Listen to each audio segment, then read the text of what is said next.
बिस्मिल्लाहिर्रहमानिर्रहीम। Uric acid एक ऐसा मसला जो शुरू में खामोशी से बढ़ता है, लेकिन जब असर दिखाता है तो इंसान को चलने फिरने से भी रोक देता है। जरा सोचें, सुबह उठते ही पाँव के अंगूठे में तेज दर्द, सूजन और जलन, या रात के वक्त अचानक ऐसा दर्द कि नींद भी हराम हो जाए। अगर आपके साथ भी ऐसा हो रहा है तो ये आम दर्द नहीं बल्कि यूरिक एसिड बढ़ने की वाज़ेह अलामत भी हो सकती है, जिसे नज़रअंदाज करना खतरनाक साबित हो सकता है। यूरिक एसिड दरअसल हमारे जिस्म में बनने वाला एक फाजल मादा है जो आम हालात में गुर्दों के जरिए पेशाब के साथ खारिज हो जाता है।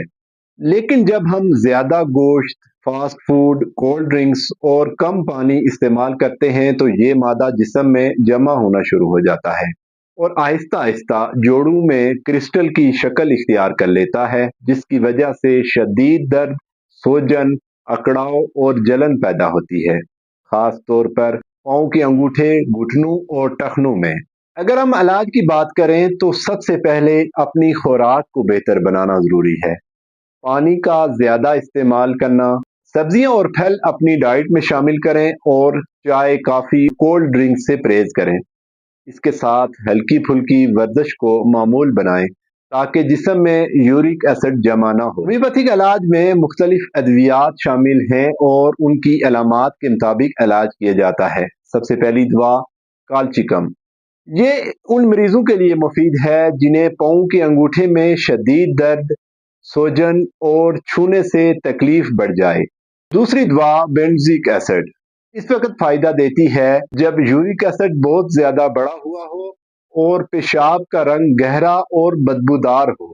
उसके बाद जो दवा है उसका नाम है यूटिका यूरिनस। यूरिक एसिड को कम करने में मदद देती है, खास तौर पर जब जिस्म में जलन या खारिश भी हो। उसके बाद एक और दवा है जिसका नाम है लेडमपाल। ये इस सूरत में दी जाती है जब दर्द नीचे से ऊपर की तरफ बढ़े और ठंडी चीजों से आराम आए। एक और दवा है लाइकोपोडियम।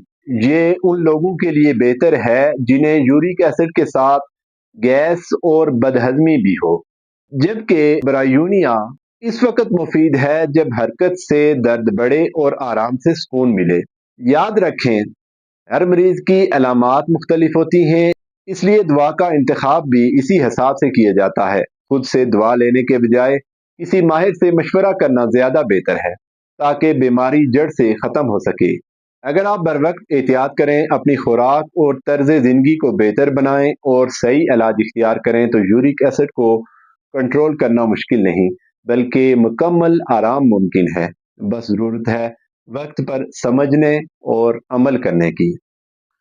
नाज़रीन, ये थी आज की वीडियो। अगर आपको वीडियो पसंद आई हो तो वीडियो को लाइक और शेयर ज़रूर करें और ऐसे ही मज़ीद रहनुमाई के लिए हमारे साथ जुड़े रहिए। अल्लाह हाफिज़।